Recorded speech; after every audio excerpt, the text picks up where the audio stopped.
bienvenidos. Comenzamos esta nueva jornada, pura información aquí en nuestro espacio de cada día. Quédate en Casa Salud. Y este dato positivo que nos habla de que ya en la Argentina son 2.542.004 personas recuperadas de COVID. Y más info, siempre vinculada a esta situación que estamos atravesando, la humanidad en su conjunto, y en la Argentina el total de casos confirmados es de 2.879.677. Estamos muy cerca de llegar ya a las 3 millones de personas contagiadas y el total de fallecidos sigue lamentablemente ascendiendo. Ya son 62.087 las personas que han perdido su vida por COVID. Y las vacunas aplicadas, 7.334.765 en el marco de casi 10 millones de vacunas que están en territorio nacional.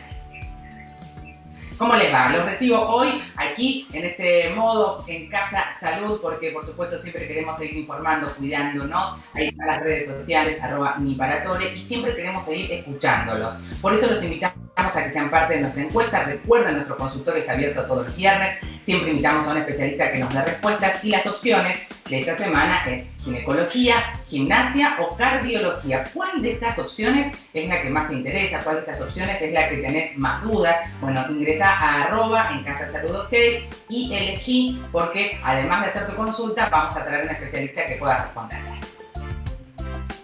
Y empezamos de inmediato conectándonos con justamente las distintas provincias. Nos interesa mucho lo que sucede en todo el país. Por eso estamos ya en contacto con San Juan y con Rosa Contreras, quien es infectóloga y conoce de memoria todo lo que pasa en esta querida provincia del Sol. ¿Cómo te va, Rosa? Hola, buenos días. ¿Cómo están ustedes? Todo Bien, muy bien. muy bien. Muy bien, cuidándonos como todos, porque estamos en una situación realmente compleja, crítica, donde la información y sobre todo las decisiones que tomamos de manera individual impactan en los otros. La situación en San Juan es tan compleja como en el resto del país, pero nos gustaría conocer en detalle, Rosa, dónde está hoy parada la población de San Juan en términos epidemiológicos, por supuesto. Bueno, como vos lo dijiste, estamos similar al resto del país, con un aumento del número de casos. Nosotros, bueno, San Juan tiene una población chica de más o menos 700.000 habitantes y con casos confirmados nosotros empezamos en agosto del año pasado con la epidemia, hasta ahora 27.328 casos. En el día de ayer, nuevos 253 casos creo que fueron los que tuvimos en el día de ayer, con un plan de vacunación donde hay 22 lugares o vacunatorios habilitados que se están vacunando aproximadamente casi 5.000 personas en esos vacunatorios que están habilitados para COVID. Y bueno, con las mismas, creo yo, preocupaciones que el resto del país con respecto a hasta ahora todo controlado, pero con el tema de camas y la disponibilidad de camas que siempre son como justas, ¿no? Como al momento. El sistema entonces en San Juan también está tensionado en este momento, no colapsado, pero sigue habiendo camas. Siguen habiendo camas, sí, difíciles por ahí de conseguir en algunos momentos, pero hasta ahora no hemos tenido ningún problema en cuanto a colapso, digamos, de que no existan.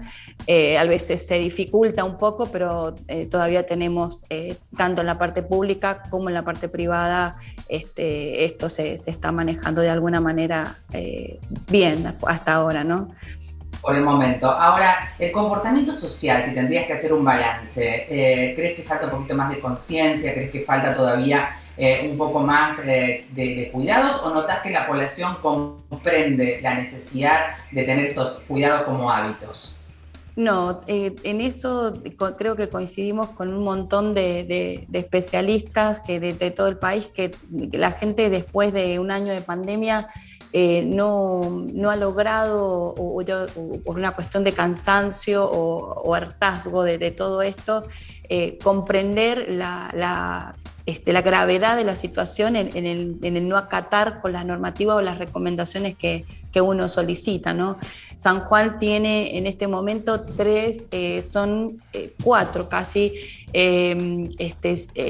departamentos que están en zona roja, digamos. Uno que está en intermedio en cuanto a la transmisibilidad, y todavía vemos en la calle gente que no cumple, todavía con el tema de los barbijos, todavía vemos este tema de las reuniones sociales, que es donde hay mayor cantidad de contagios, lo mismo que pasa en la mayoría de los lugares. Y bueno, eso se sigue viendo, aunque uno lo charla, lo habla, lo difunde de alguna manera, no logramos que logren esa concientización, ¿no? Se sigue viendo esto en la provincia. Tenemos un acatamiento de restricción de horario no muy estricta, es hasta los jueves creo que es hasta la 1 de la mañana y los viernes y sábados hasta las 2 de la mañana. Como para disminuir un poco reuniones sociales, ¿no? Que son las de mayor peligro. La mayoría de la gente se contagia en reuniones sociales. Eso ya no hay duda, Rosa, y está muy bien que lo menciones. Vos sos parte de la Sociedad Argentina de Infectología y de que ustedes cruzan información constantemente, y la verdad es que nosotros intentamos reforzar que lo que sucede no es solo en una ciudad, sino en muchas ciudades y en todo el país. Y la conciencia individual es necesaria seguir alimentándola, porque lo que viene no es un panorama favorable. Te agradecemos muchísimo tu tiempo, tu conocimiento, y seguiremos en contacto seguramente para seguir informando, ¿no? Y generando prevención. Te agradecemos mucho. Bueno, muchas gracias a ustedes, muchas gracias a la SADE por permitirnos mostrar lo que pasa también en el resto del país. Sin duda, es muy importante. Gracias. El trabajo que hacen desde la SADE en toda la Argentina. Y si hablamos de Argentina, si hablamos de lo que sucede en nuestro país, no podemos dejar de hablar de la vacunación de COVID y de la antigripal. Y si hablamos de vacunación antigripal, tenemos que hablar de PAMI. Por eso ya estamos en contacto con Eduardo Pérez, quien es el director médico justamente de PAMI. Eduardo, ¿cómo estás? ¿Qué tal? Buen día, Natalia, ¿cómo estás? Bien, bueno, una semana con mucha información, donde la confusión la semana pasada tuvo que ver con esta pequeña dificultad o gran dificultad que hubo y confusión en la Ciudad Autónoma de Buenos Aires, freezers cargados de vacunas y gente que no llegaba a su turno, por un lado. Me gustaría que nos hagas una referencia a eso y nos metemos ya de lleno en esta campaña de vacunación antigripal que arrancó ayer. Sí, exactamente. En la actualidad, la vacunación contra el coronavirus en la Ciudad de Buenos Aires está normalizada a través de los turnos que nos provee la ciudad, ¿sí? El gobierno de la ciudad, y las vacunas que nos da el gobierno nacional luego de que el presidente Alberto Fernández nos brindara ese refuerzo para los grandes aglomerados de la Argentina, y de esta manera mejorar la accesibilidad de la cantidad de vacunas de sus habitantes.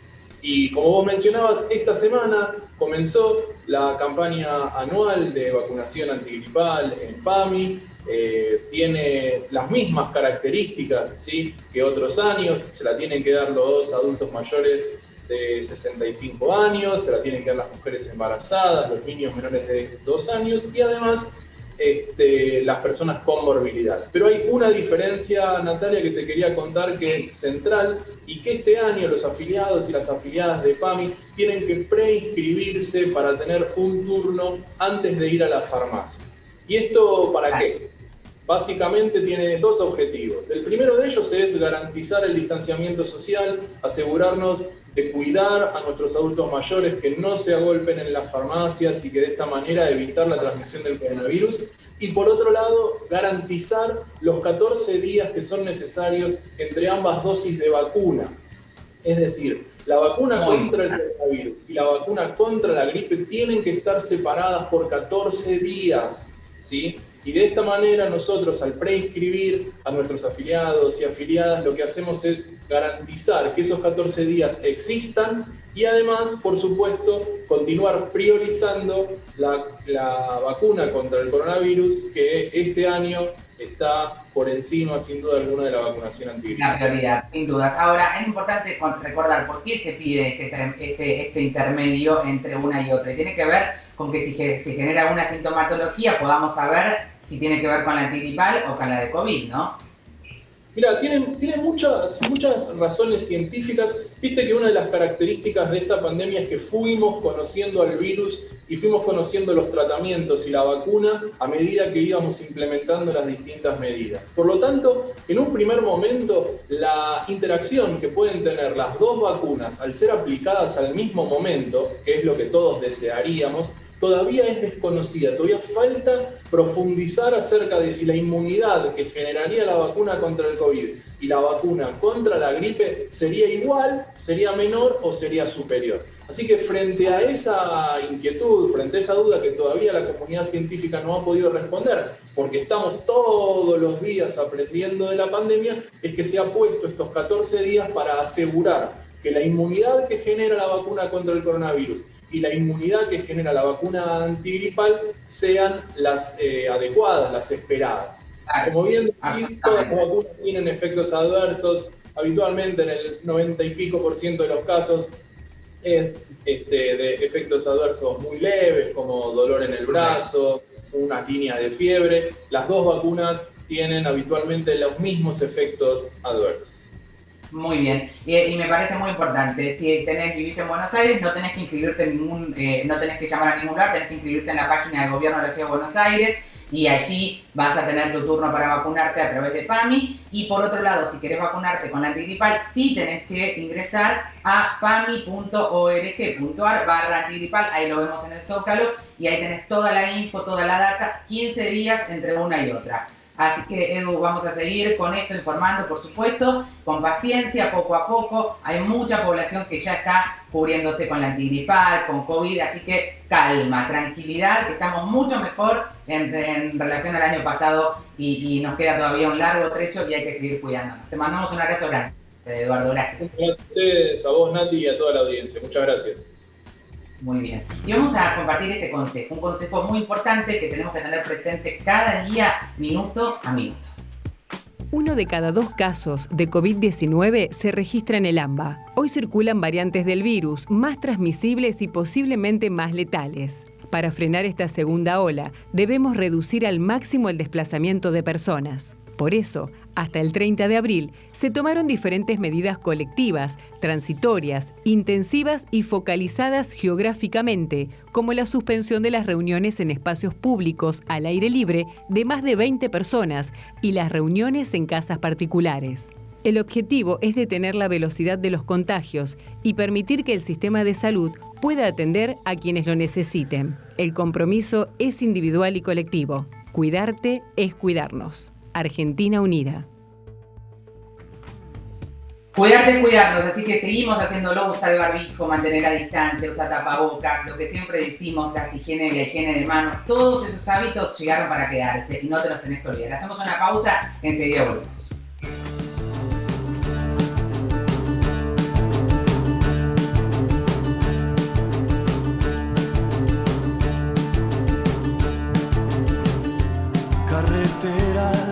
Las distancias son enormes, más allá del horizonte.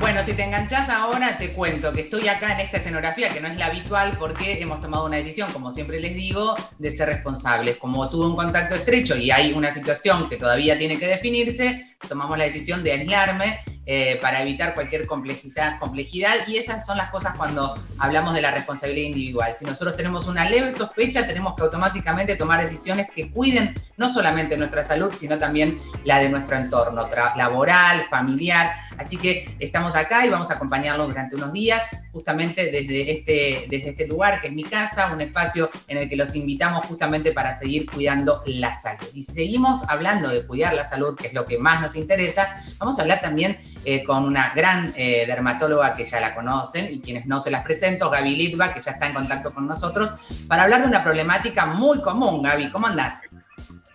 Buen día, ¿cómo estás, Nati? Bueno, muy bien, aislarse, como vos dijiste, eso lo refuerzo como médica. Sí, muy bien, sí, totalmente. A veces no es lo más cómodo, pero sí es lo necesario. En nuestras realidades tenemos que tomar decisiones que sean conscientes, ¿no? Entonces, de eso se trata.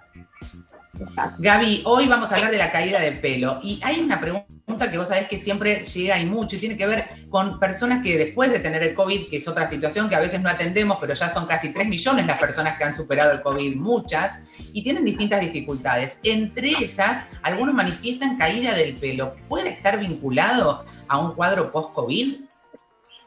Sí, Nati, esto es algo que vemos muy frecuentemente. En realidad es una situación del pelo que lo vemos no solo con el COVID, sino posterior a cualquier virosis, a cualquier situación de estrés, hace que el ciclo del pelo se altere. Entonces, de repente caen muchos pelos luego de esa situación. Entonces, o sea, se está dando mucho con el COVID porque estamos atravesando esta pandemia, entonces la gente lo va y está relacionado con el COVID. Pero digamos que la causa mayor es el estrés. ¿Quién no está estresado ahora? Entonces, tiene que ver ¿Quién con... no? ¿Quién no? Claro. Entonces, ahora, lo estacional, Gaby, también, más allá del estrés que implica el COVID, esto que vos decías, el ciclo del pelo, lo estacional también a veces es como un combo que se fusiona con todo lo otro y ayuda, ¿o no es una incidencia? Sí, también ayuda y va sumando, porque por ejemplo en esta época que las abuelas hablaban de la época de la berenjena y que en general es en esta época que es post-verano, se observa más caída del pelo. Y esto tiene que ver con que el pelo tiene un ciclo. Hay 3 fases del ciclo del pelo: anágena, catágena y telógena.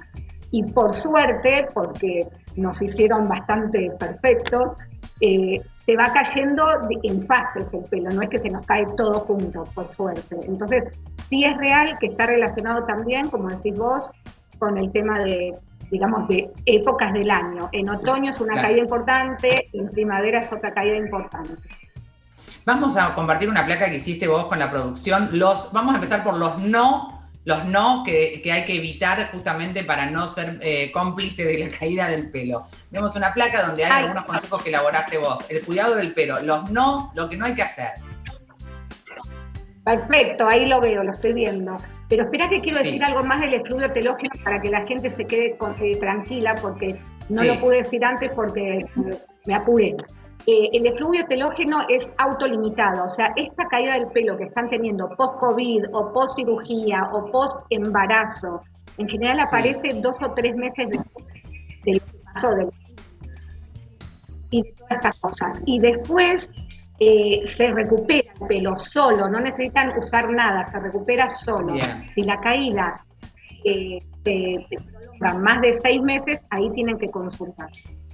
Bien, entonces después de 6 meses, si seguís viendo que se te cae el pelo, hay que consultar, pero sería normal que entre los 2 y 3 meses pueda suceder. Ahora, las cosas que tenemos que no hacer para ayudar a que no se caiga más pelo serían estas, Gaby, que me gustaría que vos les menciones.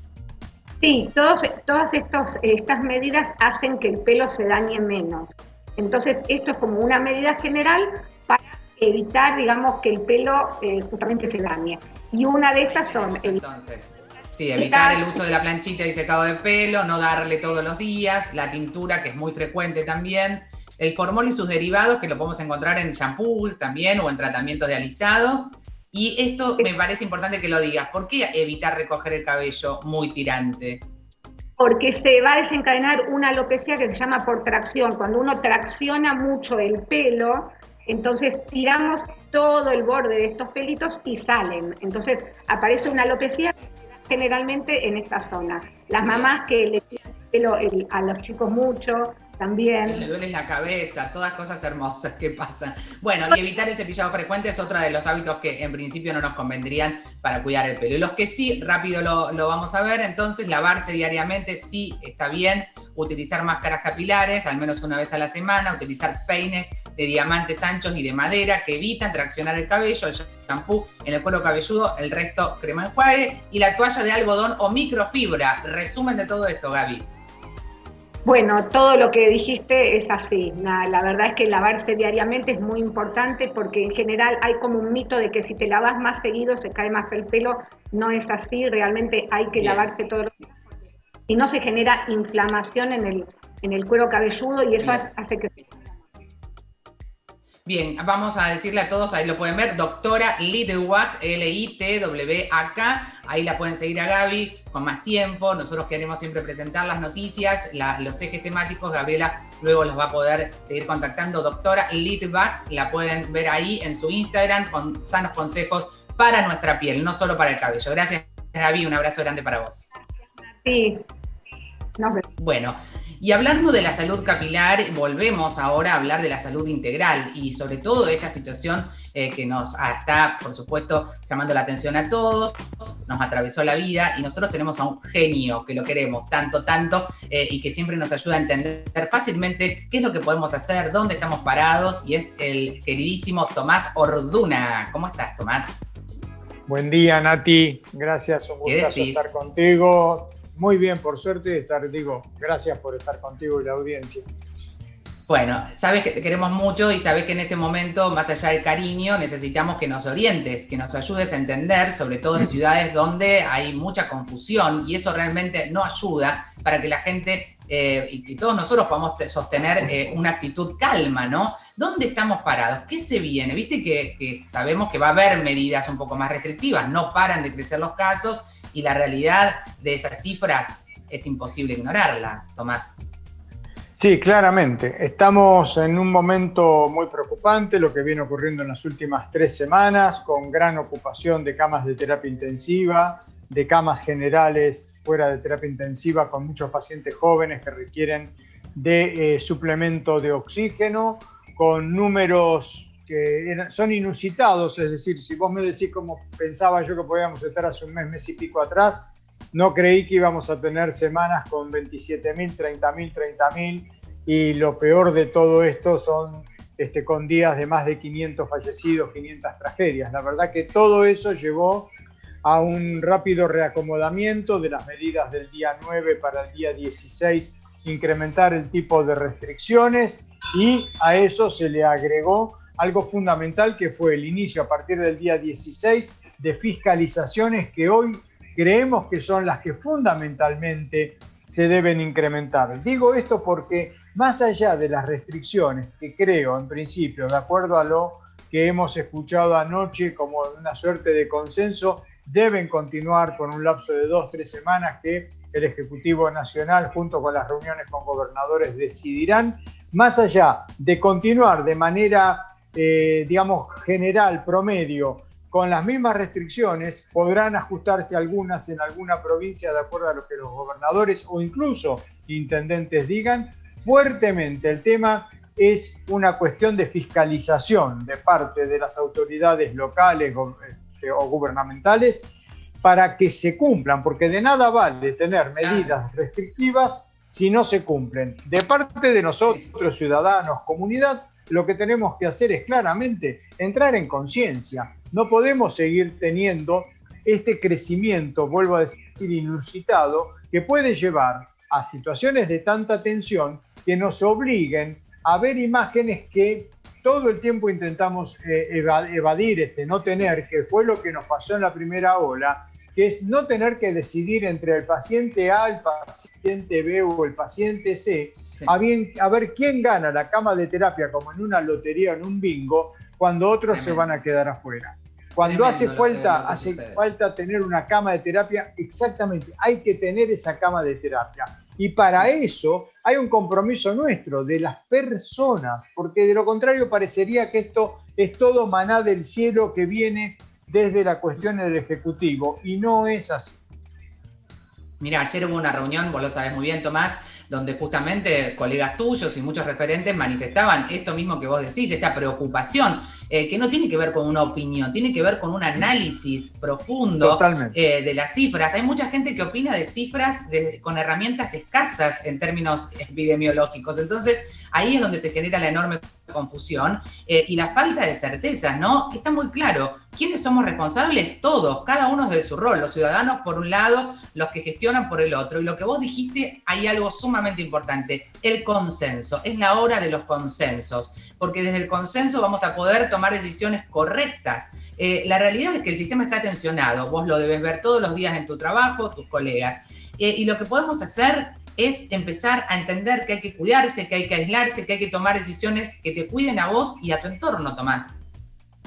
Absolutamente. Y yo ahí me permito señalar que hay que seleccionar muy bien las escuchas. Estoy diciendo las escuchas desde el punto de vista comunicacional, porque lamentablemente, como se ha utilizado en muchos momentos desde un lugar para hackear, si se quiere, las acciones tomadas desde el gobierno nacional o de los gobiernos provinciales por parte de grupos que terminan boicoteando las medidas tomadas, terminan boicoteando el programa de vacunación tan exitoso que tenemos, porque independientemente de algunos vaivenes producto de cómo podemos nosotros recibir a partir de las factorías los despachos de vacunas, ¿sí? Se muestran como que hay fracaso. No hay ningún fracaso. Nosotros llevamos un programa de vacunación muy exitoso. La población tiene que tener claro eso. Tiene que tener claro que ninguna medida se toma de manera intempestiva porque un día se levantó un presidente, un gobernador y súbitamente dice abramos o cerremos todo. Estamos realmente siempre intentando generar esos consensos con la base que vos decís, que es de datos concretos epidemiológicos, de cuántos casos hay, de cuál es la incidencia sobre la ocupación de camas. Estamos tratando de sostener de la mejor manera posible que todos los insumos lleguen a todos los servicios asistenciales. Con respecto a la preocupación, por ejemplo, que ha habido sobre el uso de oxígeno, porque ha aumentado mucho. La Argentina tiene desde marzo del año pasado un grupo de trabajo llamado la Mesa Nacional de Oxígeno que se ha ocupado durante todo el año pasado y lo que va de que haya oxígeno para todos los lugares donde es necesario. Se sigue trabajando sobre eso con las reuniones con los grandes productores de oxígeno, que básicamente son 2 en la Argentina, para que haya distribución adecuada, para que haya la medicación que se están abriendo plantas de producción también en algunas provincias, que eso es muy importante, ¿no? Entonces, lo que queremos es que se sepa que todo esto es un gran trabajo colectivo de quienes tienen que tomar las decisiones, con las consejerías, y entonces es increíble que a veces veamos una movilización de 100, 200 personas con pancartas que se reproducen el hartazgo en muchos medios, generando una suerte de zozobra pensando que acá no se están haciendo las cosas bien. Estamos haciéndolas, siempre se pueden corregir y mejorar, pero hay una línea de trabajo sobre la que se ha hecho lo que hemos logrado para evitar imágenes como las que vimos fuera.